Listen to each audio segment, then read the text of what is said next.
Assalamualaikum warahmatullahi wabarakatuh.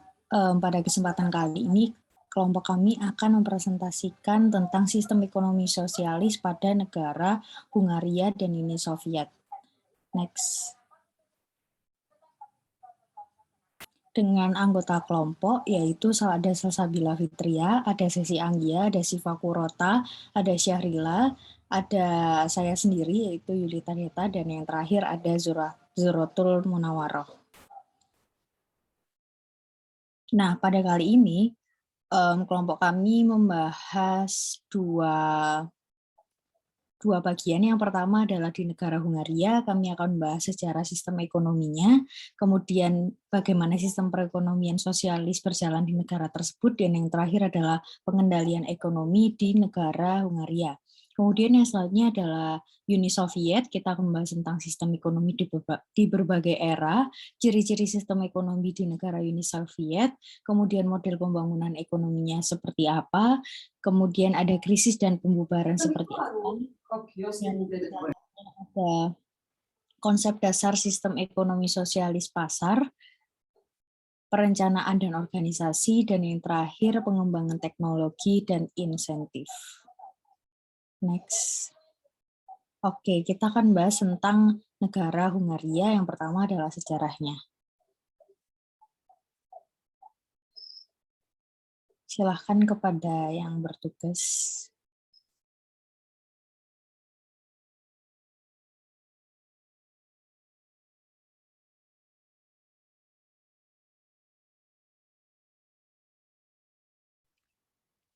Baik, di sini saya akan menjelaskan mengenai sejarah sistem ekonomi Hungaria. Nah, kebijakan industrialisasi paksa pada tahun 1948 berdasarkan pola Soviet mengubah karakter ekonomi negara. Sebuah ekonomi yang direncanakan serta terpusat diperkenalkan dan jutaan pekerjaan baru diciptakan di industri terutama untuk wanita. Meskipun modernisasi ekonomi Soviet menghasilkan pertumbuhan yang cepat, teknologi baru dan industri teknologi tinggi kurang berkembang dan lebih lanjut terhambat oleh pembatasan Barat pada ekspor teknologi modern ke blok Soviet. Pemerintah memperkenalkan mekanisme ekonomi baru atau NIM pada tahun 1968. NIM ini menerapkan reformasi gaya pasar untuk merasionalisasi perilaku perusahaan milik negara Hungaria dan juga memungkinkan munculnya bisnis milik pribadi. Lalu pada perekonomian Hungaria gagal menghadapi tantangan krisis ekonomi dunia setelah tahun 1973. Terdapat defisit perdagangan eksternal yang besar yang berakibat peningkatan hutang luar negeri, pertumbuhan melambat, inflasi naik, dan periode stagflasi.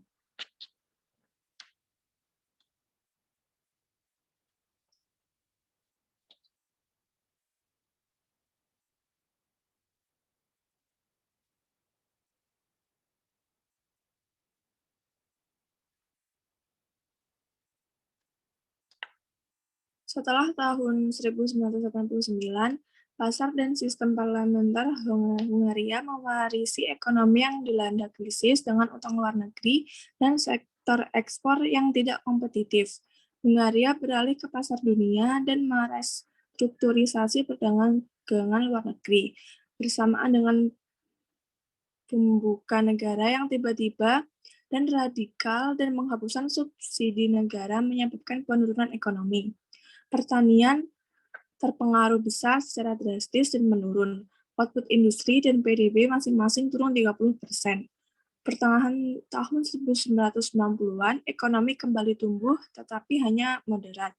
Rezim investasi asing liberal Hungaria menarik lebih dari setengah dari seluruh investasi asing langsung pada paruh pertama tahun 1990-an. Modernisasi telekomunikasi dimulai dan industri baru muncul. Akhir dekade pertama abad ke-21, Hungaria dibebani utang yang melonjak dan defisit. Pada tahun 2010, PDB kembali tumbuh dan upah meningkat. Selanjutnya akan dijelaskan oleh teman saya.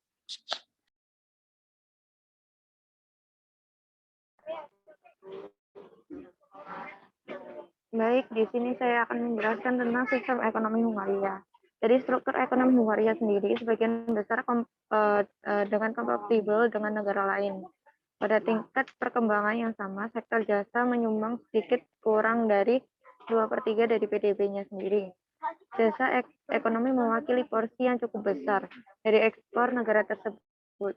Sektor transportasi dengan beberapa perusahaan yang dimiliki oleh negara lainnya oleh perusahaan swasta yang menawarkan kondisi optimal untuk lalu lintas transit karena lokasi geografis Hungaria yang menguntungkan. Sektor jasa yang dikelola negara, yaitu kesehatan, pendidikan, dan administrasi publik, gagal mengimbangi sektor jasa lainnya. Oleh karena itu, transformasi fundamental mereka menjadi agenda politik yang tinggi. Sedangkan sektor pertanian di mana Hungaria memiliki kondisi iklim yang sangat menguntungkan. Sedangkan sektor industri menyumbang sekitar 1/4 dari PDB negara, terutama yang fokus pada ekspor. Next.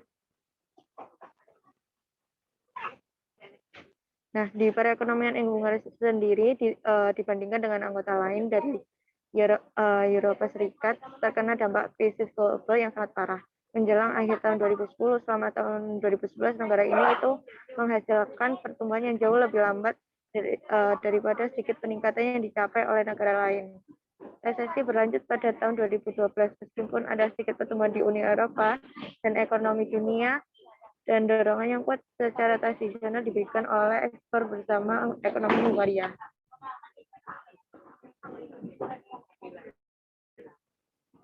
Next. Baik, dilanjutkan oleh rekan saya. Kemudian yang selanjutnya saya akan membahas tentang pengendalian ekonomi di Hungaria.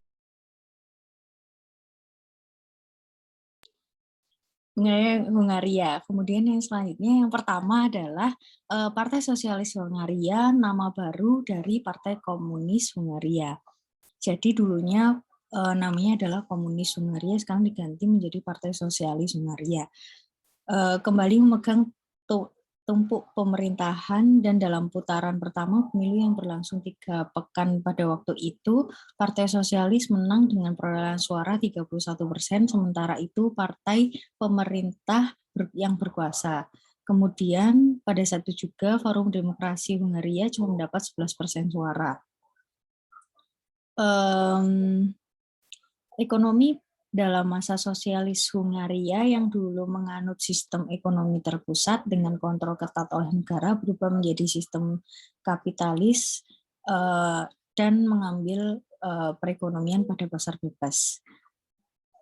Kemudian yang selanjutnya, mengapa pada saat itu perekonomian di Hungaria terpuruk? Karena memang ada yang dijadikan kambing hitam, yaitu resesi yang melanda Eropa Timur. Hungaria yang selama ini mengadakan hubungan dagangnya dengan negara bekas Uni Soviet dan Eropa Timur mau tak mau mesti terpukul, dan pada saat itu banyak juga kerugian yang dicapai oleh Hungaria. Salah satunya adalah GDP rakyat Hungaria turun 20%, dan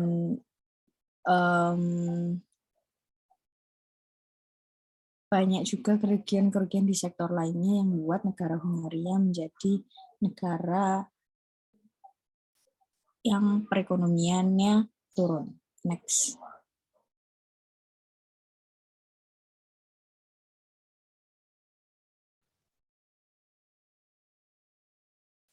Baik, selanjutnya saya akan menjelaskan mengenai negara Uni Soviet.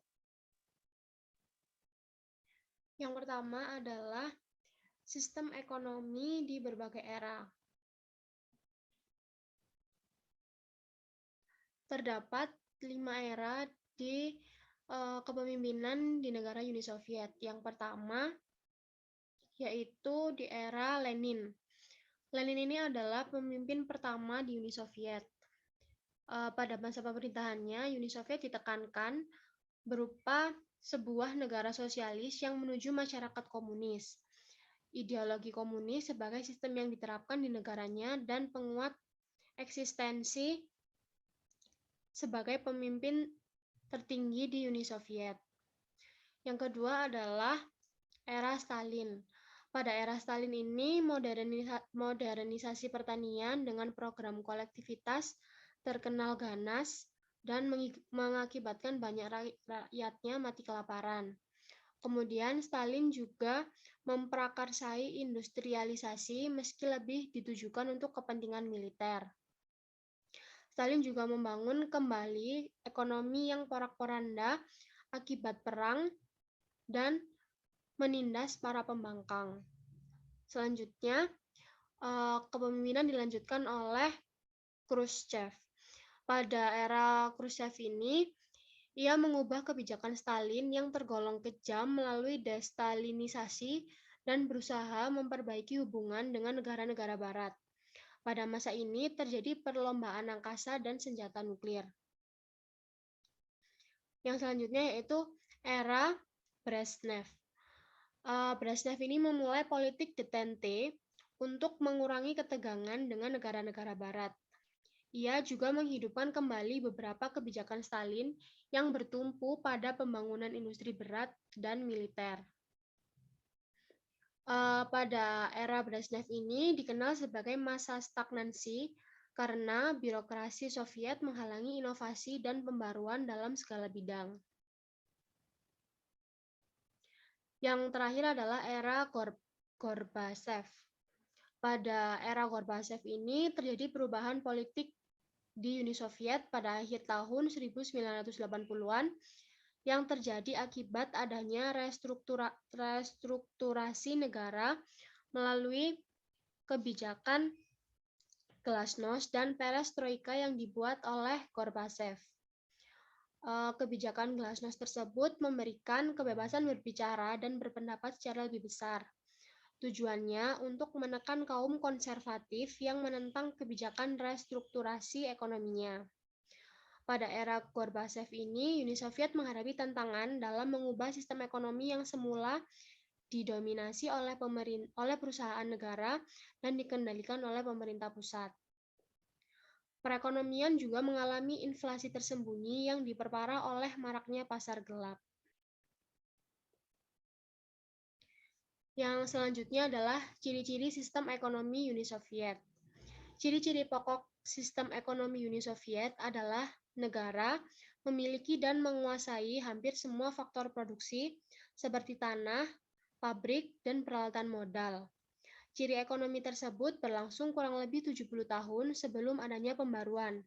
Setelah ada pembaruan, Uni Soviet dihadapkan pada berbagai masalah di bidang ekonomi, politik, sosial budaya, dan bidang lainnya.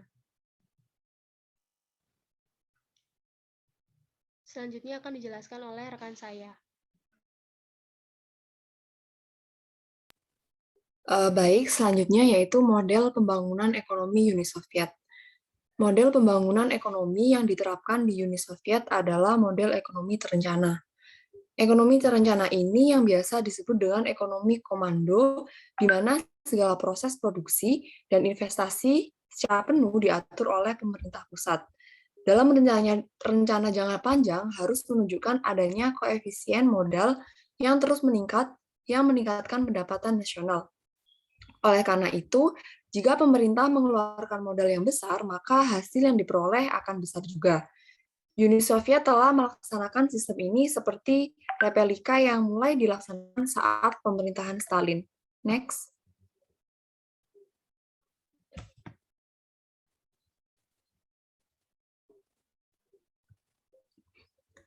Krisis dan pembubaran. Nah, pertumbuhan ekonomi Uni Soviet secara ekstensif mengalami pertumbuhan yang besar dari tahun 1928 sampai 1987. Namun di akhir tahun 1987, pertumbuhan ekonomi secara ekstensif tidak lagi efektif, dan laju kenaikan produksi sangat rendah, sehingga pendapatan penduduk mengalami kemunduran. Nah, untuk menghadapi kesulitan ekonomi, pembaruan perestorika dilakukan untuk memperbarui tatanan ekonomi. Selain itu juga terdapat reformasi dan pembaruan manajemen perusahaan-perusahaan negara. Permasalahan ekonomi yang dihadapi oleh pemerintah Uni Soviet adalah ketidakseimbangan antara ketersediaan barang dan jasa produksi dengan permintaan konsumen. serta permasalahan yang lazim dialami ekonomi komando seperti dalam proses produksi. Pada tahun 1990-an, pemerintah Uni Soviet telah kehilangan seluruh kendalinya terhadap kondisi-kondisi ekonomi. Akibat dari kegagalan di berbagai bidang, Gorbachev dianggap gagal dalam memimpin Uni Soviet dengan program dan kebijakan perestroika dan glasnost tersebut. Gorbachev resmi mengundurkan diri sebagai pemimpin pada tanggal 24 Desember 1991, yang secara otomatis mengakhiri esensi Uni Soviet dan memecah Uni Soviet menjadi beberapa negara bagian. Runtuhnya kekuasaan komunis, Uni Soviet menjadikan salah satu tanda berakhirnya Perang Dingin yang berlangsung selama 46 tahun. Next. Konsep dasar sistem ekonomi sosialis pasar. Yang pertama, negara sangat berkuasa dalam kepemilikan bersama terhadap semua faktor produksi. Yang kedua, produksi dilakukan sesuai kebutuhan. Negara mengatur semua produksi barang yang dibutuhkan oleh masyarakat. Bukan hanya barang dan jasa yang bernilai ekonomi, karena seluruh kegiatan ekonomi tidak diarahkan untuk menimbun kekayaan individu, tetapi untuk kesejahteraan bersama. Yang ketiga, perencanaan ekonomi yang ketat untuk memproduksi dan mendistribusikan barang dan jasa yang dibutuhkan oleh masyarakat. Selanjutnya akan dijelaskan oleh rekan saya.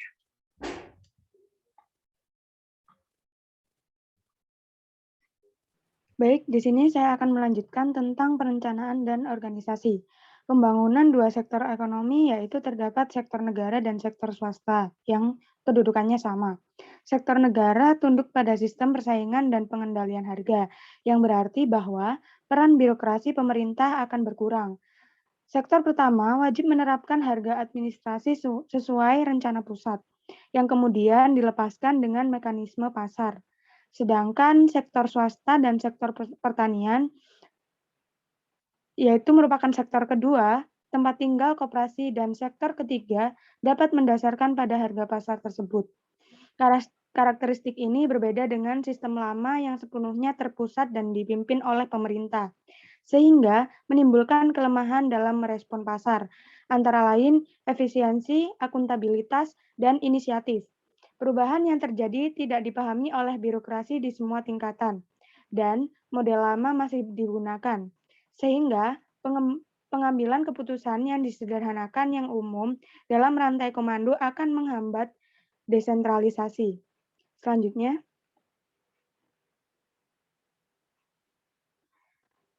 di sini akan membahas tentang pengembangan teknologi, maksud saya. Teknologi merupakan elemen inti dalam produksi sistem ekonomi sosialis. Untuk memajukan teknologinya, Uni Soviet memilih mengeluarkan kebijakan peningkatan penanaman modal asing atau foreign direct investment. Dalam bentuk perjanjian kerjasama dan model Ventura, ada kerjasama, bundling perusahaan luar negeri untuk membangun pabrik perakitan teknologi tertentu dari negara-negara mitra sosialisnya. Untuk modal Ventura, perusahaan berhak untuk berbagi dan memperoleh keuntungan atau keluaran. Sedangkan perjanjian bermitra untuk jaminan pengembalian atas kompensasi investasi keuntungan. Selanjutnya yaitu saya akan menjelaskan tentang insentifnya. Uni Soviet dan Cina mempunyai kebijakan yang sama dalam bidang insentif, yaitu dengan model lama yang dikembangkan oleh Lieberman. Usulan Lieberman memberikan penghalang yang kuat terhadap campur tangan politik dengan mengusulkan perjanjian kontraktual antara negara dan perusahaan yang berisi tujuan dan kuota yang harus dipenuhi perusahaan dalam produksi dan kewajiban perusahaan kepada negara dan masyarakat. Uni Soviet sendiri menggunakan model lama dengan memberikan penawaran kontrak kepada perusahaan industri yang mencakup 5 tujuan, yaitu keluaran pada tahun 1984, pengembangan teknologi, investasi, pasokan bahan baku, dan keuangan. Pemerintah juga ikut campur tangan dalam produksi melalui kontrak hanya untuk memfasilitasi perencanaan dan pengembangan manajemen. Pemimpin perusahaan memiliki kekuatan untuk memutuskan investasi dengan kategori rendah, memperkerjakan tenaga kerja dan memasok bahan mentah, serta teknologi yang akan digunakan. dan hal-hal berguna lainnya untuk meningkatkan keuntungan di masa depan. Next. Selanjutnya yaitu penutup. Proses reformasi ekonomi sosialis adalah proses yang terdesentralisasi dengan meningkatkan perencanaan pemerintah dan mekanisme pasar pertumbuhan ekonomi. Implementasi jangka panjang masih perlu persiapan birokrasi yang matang di tingkat terendah. Lokasi para perencana masih bisa menyesatkan implementasi reformasi. Hal ini menyebabkan ketidakstabilan ekonomi dan kegagalan untuk mempromosikan tujuan kemandirian perusahaan. Peraturan kebijakan penarikan penanaman modal asing memiliki dampak modernisasi teknologi dalam negeri. Tapi, stabilitas politik nilai mata uang telah menjadi isu terbesar dari keamanan investasi. Jika pemerintah tumpang tindih, kebijakan mereka dipertimbangkan keterlibatan birokrasi di pasar dengan konsekuensi yang berpotensi mengerikan, terutama ketika kondisi politik sedang menurun. Bagi perusahaan, kebutuhan fleksibilitas sangat tinggi untuk menanggapi reaksi pasar, target, dan kuota. Bisa menjadi hambatan ketika kebutuhan tersebut sangat mendesak, seperti penjualan produk baru atau perluasan pasar. Persetujuan dari birokrasi bisa menjadi hambatan untuk merespon kebutuhan konsumen dengan cepat, yang berarti kehilangan kesempatan profit. Selanjutnya,